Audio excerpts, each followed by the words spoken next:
Hey guys, Heath here, Shepherd's Forge. This is the billet, uh, kind of, that Steve and I made together, the Twist Damascus.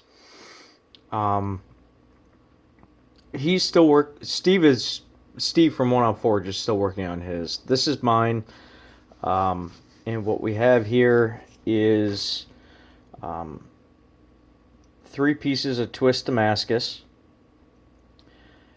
This is 1095. This one right here, the centerpiece, is some cutoff from like 120 layer Damascus that I've done. It's just flat. There's no twist in it. There's no nothing else. It's just flat. And then another piece of 1095 right here, and some twist Damascus on top. I've tried this 3 times, this type of billet, and it's failed. It's split somewhere in the billet. But what I didn't have at my disposal was the knowledge I have now, as well as help. Steve is going to be a huge help in this. I started this thing in a coal forge, and I'm going to finish it in a coal forge. So I didn't have, a flatter. I didn't have somebody striking for me.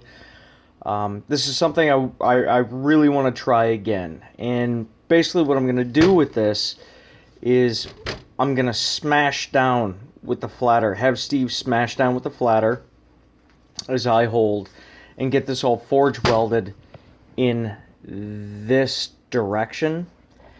And then once I'm comfortable with the fact that it is forge welded together, I want to draw it out this way so that these layers come through. Now keep in mind, I'm going to grind this so that all these little things like that, all these little lines and everything, they don't come through. I want those gone before I start forging this out.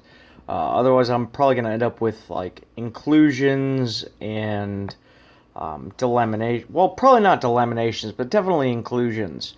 And I don't want that. So, but I just wanted to give you guys a heads up that this is something I'm doing. And as you can see, we're wider. Like I said, I got to grind all this flush.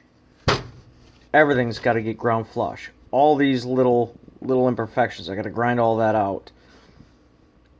But we'll see what happens. I got this welded pretty solid on both ends.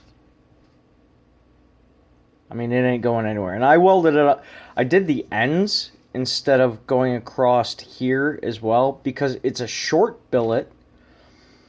And I didn't, like, if I just leave these where they're at, I shouldn't have to do any grind. I shouldn't have to grind the welds out. They're at each end, so they're not going to show up.